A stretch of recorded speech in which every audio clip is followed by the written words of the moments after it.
Business buying banter meets no BS reality. Get ready to dive into the world of buying and selling businesses without the fluff and fancy jargon. Whether you're a seasoned business buying pro or a curious aspiring entrepreneur, this is where the real talk happens. Because in business, there's no room for sugarcoating. Let's get down to the brass tacks.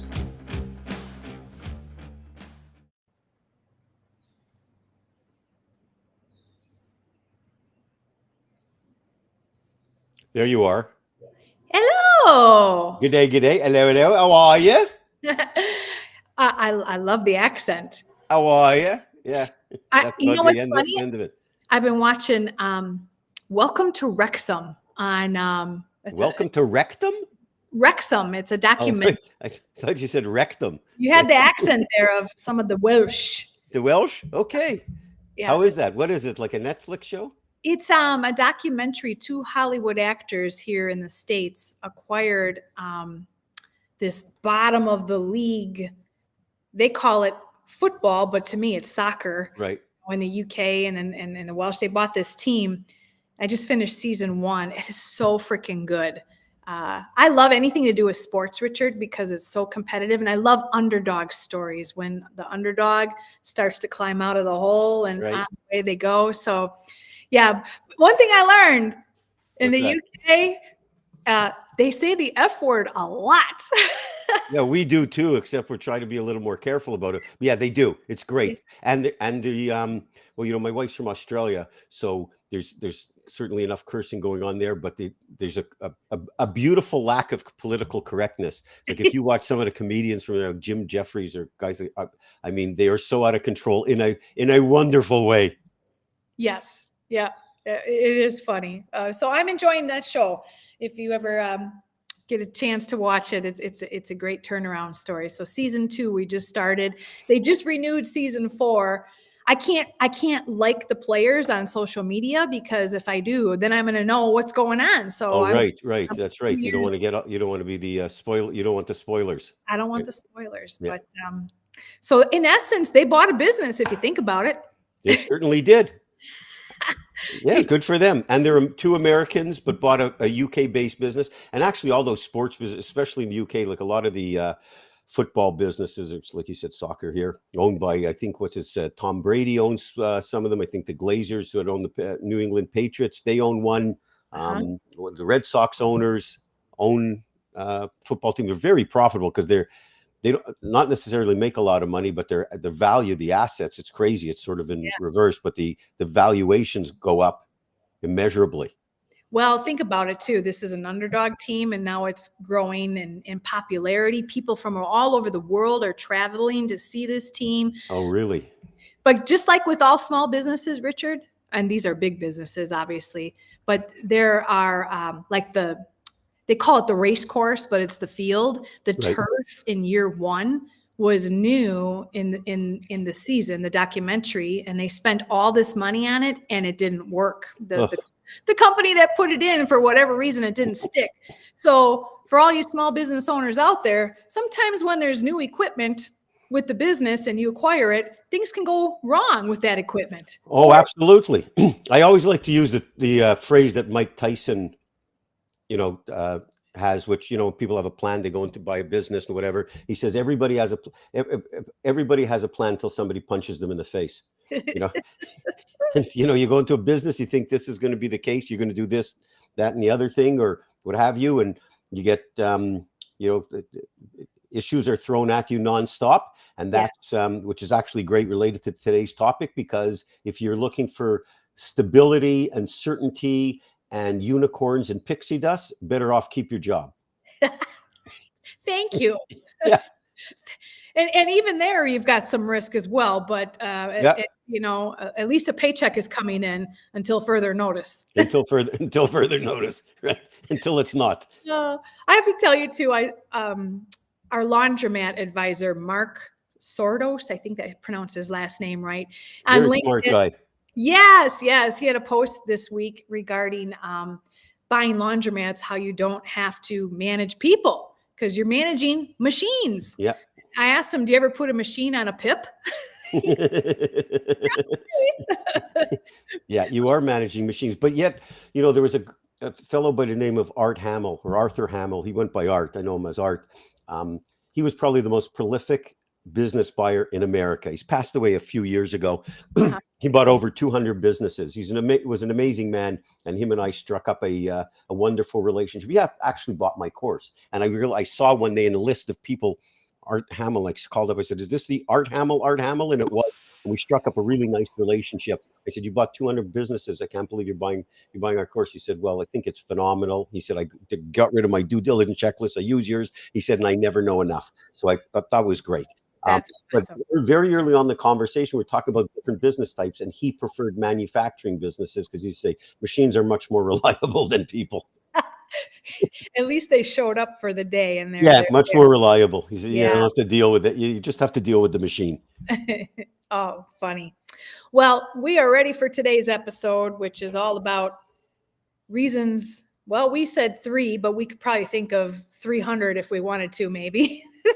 Reasons not to buy a business. Gosh, Richard, there's sell side reasons, there's buy side reasons, right? Oh, absolutely. And you put it into 2 different categories because when looking at a specific individual business, there could be reasons not to buy it. And we've talked about that, at length, because some of those businesses are just problematic. But I think from a standpoint of attitude or how you're approaching this philosophically, Yeah. there are some people that just shouldn't be buying a business. Yeah. And that transcends the financial piece. They just don't have the right attitude Yes. or mindset to be a business owner.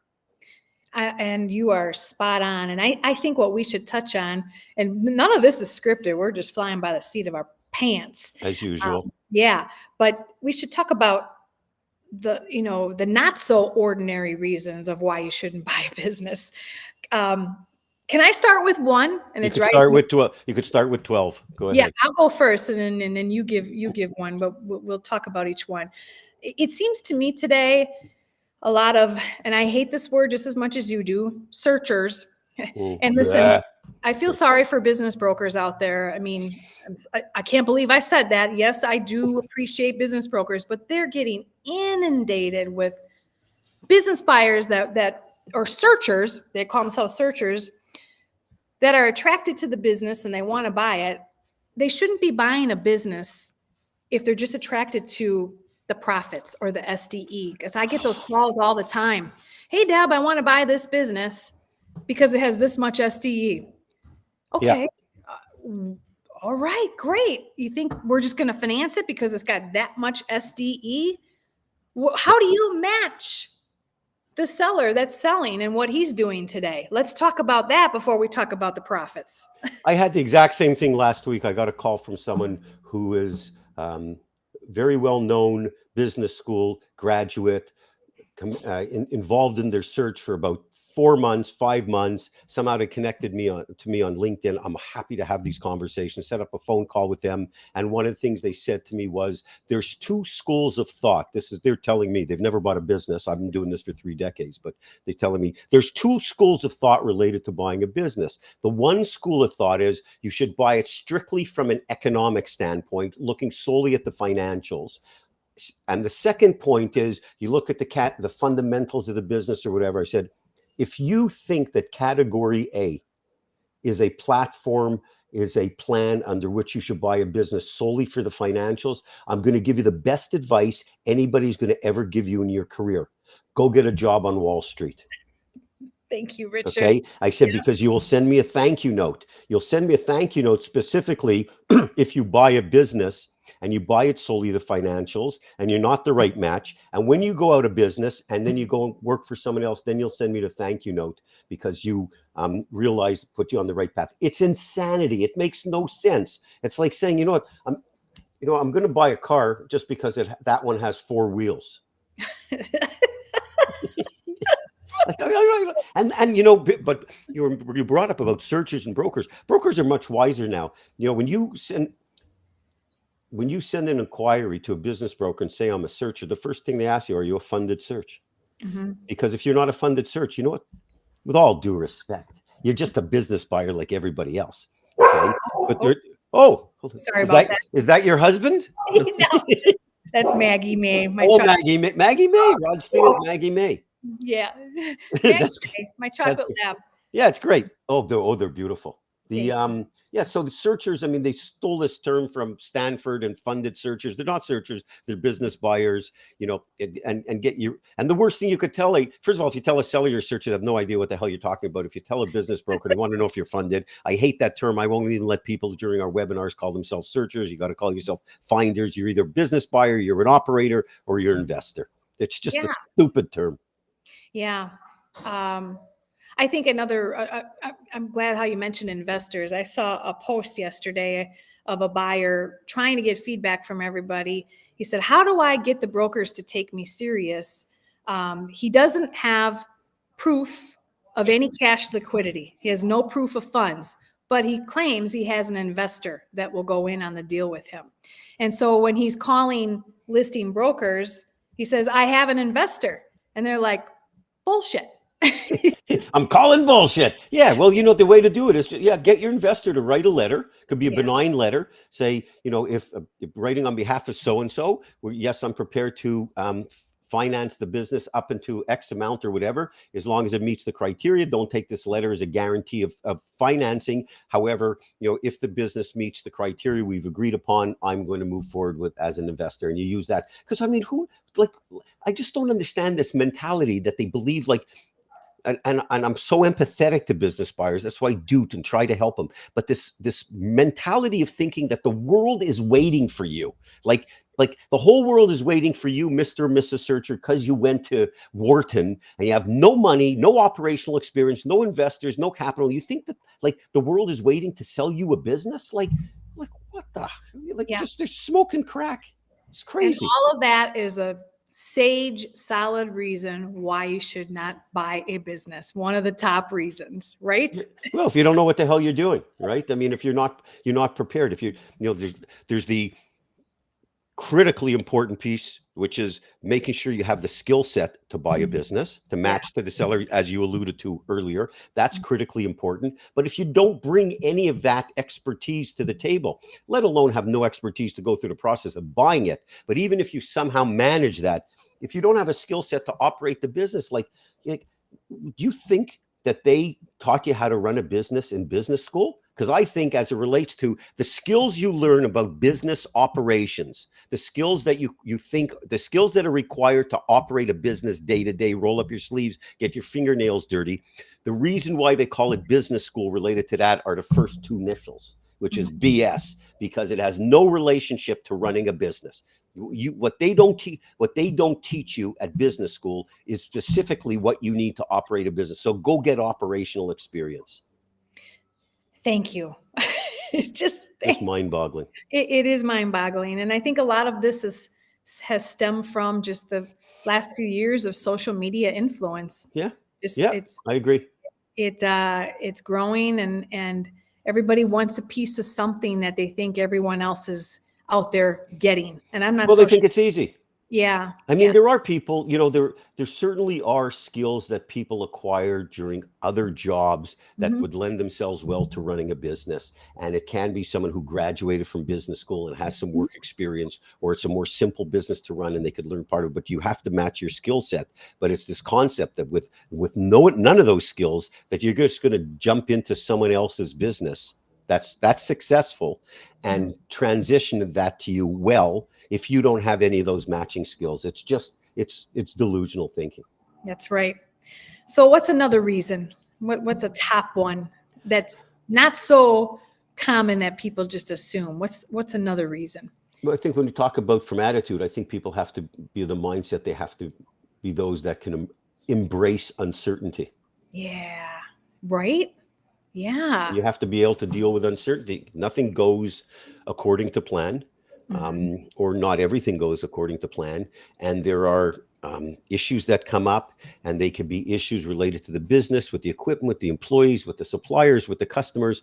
And there's lots of times where there's a high level of uncertainty, and you have to be able to embrace that and work through it and understand that that's part of entrepreneurship, and being able to pivot and knowing when to quit. Knowing, when I say quit, not quit the business, a project's not working, but knowing when to go on to the next one. Forget about your sunk costs. It's over. Move on. Just don't keep doing something because you've invested a lot of time or effort into it. So this whole idea of embracing uncertainty is really, really important. I think of corporate employees. If you're a corporate employee and you have ever been put on a performance improvement plan, a PIP, Yeah. how did it make you feel? And did you climb your ass out of it? Yeah. Because I thought when you were talking about PIPs earlier, I thought you were talking about Gladys Knight and the PIPs. yeah. But if you're that individual who sunk when Yeah. you were put on a PIP and you couldn't climb yourself out of it, you're going to be putting yourself on a lot of PIPs as a small business owner. Absolutely. And you have people that are relying on you. Yes. Employees, suppliers, your family, potentially, as far as the income contribution. It's a whole different PIP. It's a PIP on steroids. It's a PIP on steroids. It's a PIP plus. And so, being able to perform on it. Now, don't paint this overly negative picture. I could give you 1,000 reasons why you should buy a business, but the attitude or philosophical lens on things, people need to understand on certain things. For example, realizing this confusion that they think it's going to be easier than a job. It's not going to be easier than a job. It's going to be a lot harder. The goal is to build the business in such a way that it ultimately becomes a lot easier than a job. And unlike a job, you have no limit on your upside potential when you own a business, and you can empower other people and employees and build value. So there's lots of wonderful reasons. But this idea that it's easier than a job is not the case. It's tough work. Yeah, but Richard, all the influencers are saying it's passive income and it's absentee owned and it's easy. Why are you saying all this when they're saying all that? Well, I'll be very polite about it because they don't know what they're talking about. There you go. And I'll line up 100 people who bought an absentee run business. Mm-hmm. As long as the ones that they prescribe, because they're not of size, like laundromats or the like, and I'll show you 80 people to 99 that are miserable. There we go. And that's the no BS we're talking about with this show.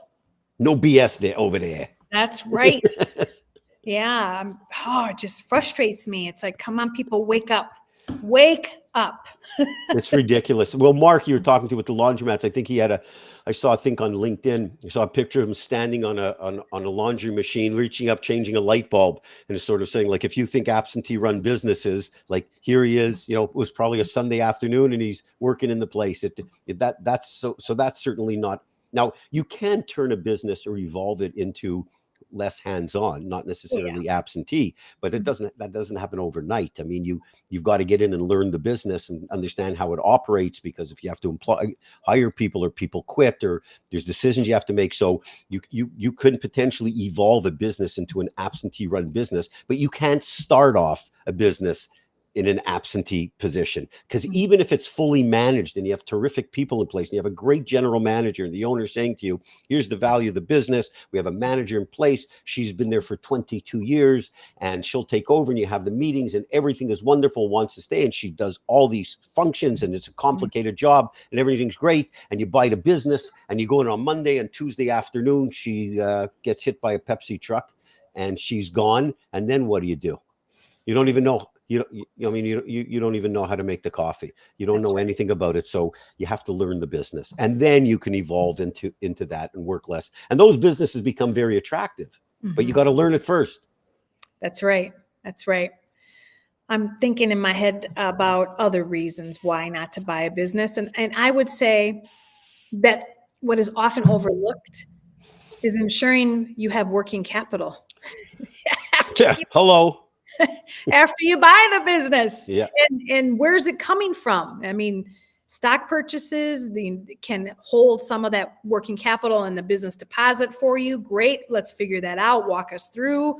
Asset purchase, not so much. Where's your working capital coming from?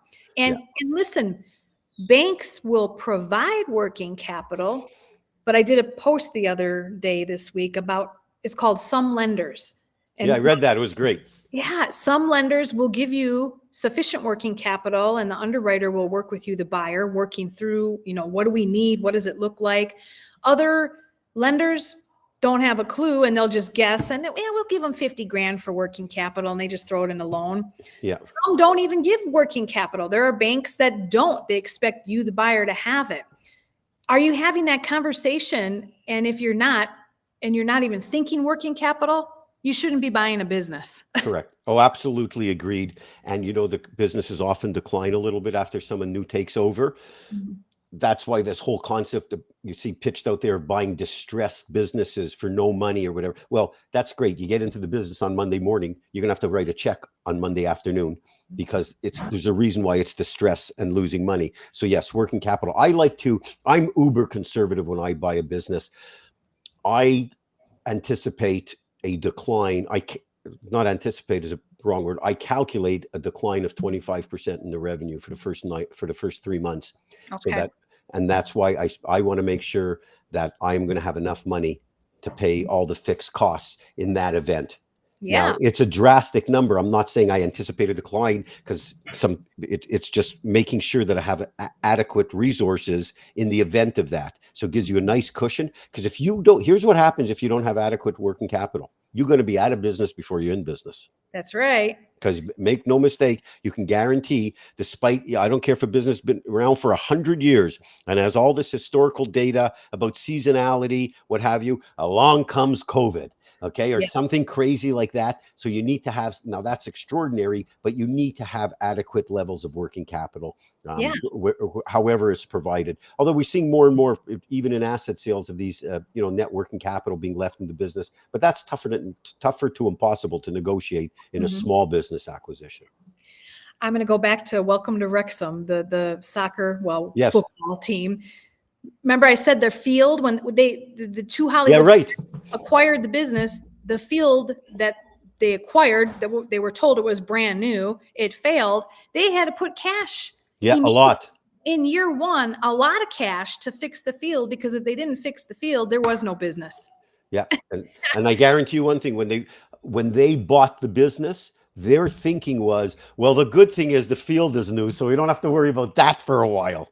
Boom. So it's never, when you buy a business, it's never the things that you think about that are going to go sour, that come to bite you in the dupa. It's the ones you don't think about. So you do your best. But, that's a perfect example, because that's something that that was probably something that was a huge selling point from the owner of the business. Well, the good news is you got a great new field. Right?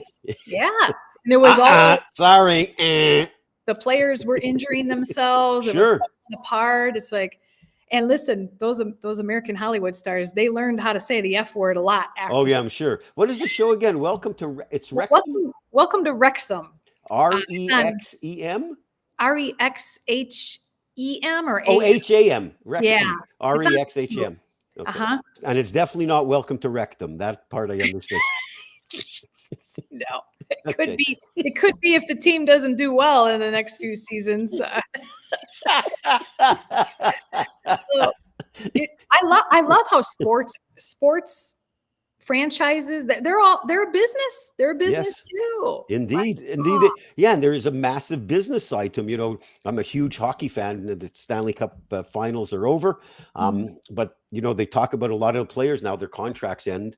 July 1st starts the new year in the National Hockey League, and they're players move around and what have you, and they'll all talk about how some of them who were with the winning Stanley Cup team and would love to stay, they all tell you, well, we understand this is a business. It's a business side, because if the business is not run effectively, they can't pay the salaries, big salaries of their players, and there is a massive business size. It's actually very interesting, the operations of a sports business, because most people just tend to think about the spectacle, right? The actual event, but there's so much that goes on behind it. It's a big machine. It really is very interesting. Good beer sales. There's a lot of margin in that beer. Especially when you go to the games, it's ridiculous, right? Down here in Florida, like I remember going and I'm originally from Canada, so they always have, like when a Canadian team comes in, they always have one stand selling Canadian beer. And I remember, like, it was a number of years ago, like a Molson Canadian, a good size one, it was like $11. This is like years ago, and I'm going like, You think they're making a few dollars on that? Jeez. I was a key employee when I sang in a cover band because I was You had the lead, voice? and I had the beer in my hand, and in the microphone I'd have to say, raise them up high, and tip your bartenders. And I had to make sure it really didn't matter if I had a voice or not. It was all about the beer sales. The beer, absolutely. They wanted the beer sales. That's right. There's a business behind it. Know it. Yeah. So we gave 2. Is that right? Oh, we gave more, I think. More? We talk about thinking it's easier than a job. We talk about working capital. We talk about embrace uncertainty, absentee run businesses, skill set. The other thing I was thinking about, there's a broker I talked to a number of years ago, prolific broker, probably sells more businesses than anyone in America. His name is Russell Cohn, terrific guy. And I had asked him, I said, why do, in your opinion, for those who buy a business and fail, what would you say is the single biggest reason why they fail? And he said, they don't realize that they have to become a salesperson. Yeah. Mm. You're selling something. You buy a business, you're selling. It doesn't matter if it's a tire shop, a dry cleaner, or a big manufacturing company. You have to be selling as the owner, even if it's not. Now, the flip side of it is, I tell people not to really get concerned about that from the understanding standpoint. As the owner of the business, you're going to know the product, the margins, what goes into it, the process, the procedures better than anybody else in the business. And so by default, that learning and knowledge will make you a terrific salesperson, but you have to be selling. You have to be a salesperson. And so I thought that was very interesting, because he said that to him, that was the biggest reason why people of those who fail, who buy a business, because the numbers are pretty low, but he said that's the single biggest reason. You're not only selling to the customer, you're selling to the vendors, you're selling to the employees, you're selling to the landlord for negotiations. I mean, you're constantly selling. And nothing happens till somebody sells something. That's right. Well, we are getting close to the 30-minute mark. Tell us about your webinars. What's slated? What's coming up, sir? We have one on Saturday, actually. Saturday, June 29th. We're doing one on Saturday because a lot of people, it's tough during the day. And this is part 3 of our due diligence series. There's going to be, I think it's part 3, might be part 4 of our due diligence series. There'll be 5 in total. We're covering all the 11 categories. So it's a 2-hour webinar. We do about an hour and 15 minutes of education, really good education about the buying process. We've got 10 2-hour webinars posted on our YouTube channel, and then we open it up to a Q&A. Yeah. And it's good. It's a good community of individuals looking to acquire businesses, and they all have the common mindset that they want to be educated. So we get a reasonable turnout. It varies week to week. We do them every couple of weeks. Then we do separate ones strictly for our clients. These are open to anybody.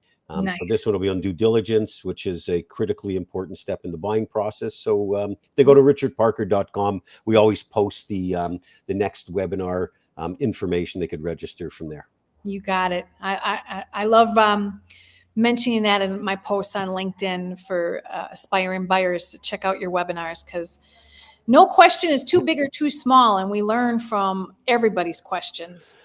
It's actually a great part of it. These closed sessions that we do with our clients who follow our program, when we have those Q&As, those are really good, because there's people asking questions like, I didn't even think about that. And it's very open, and talk about deals and what have you. So yes, you learn from other people's questions and good answers. We sure do. All right. Well, that's it, Richard. We are at the half-hour mark. We are? Okay, I'll put on my glasses. I see what time it is. Oh, look at that. Yes, the half-hour mark. Okay, I hope you enjoy your trip to Green Bay, Wisconsin. I'm looking forward to it. I've never been there, so I'm looking forward to it and doing a little bit of work. And I was trying to fly in and out of Milwaukee, as I told you, because I would have liked to come visit you, but I'm in and out in in 24 hours, actually. All right. I told you we'll save that trip so I can come see you in Florida in the middle of January. You've got plenty of room whenever you're ready. All right. Well, thank you for all you do supporting the buying community with all of your knowledge. And until next time, we'll see everybody in a couple of weeks. Right back at you, Deb. All right. Go with God. Ciao for now. Go with God. Go with God.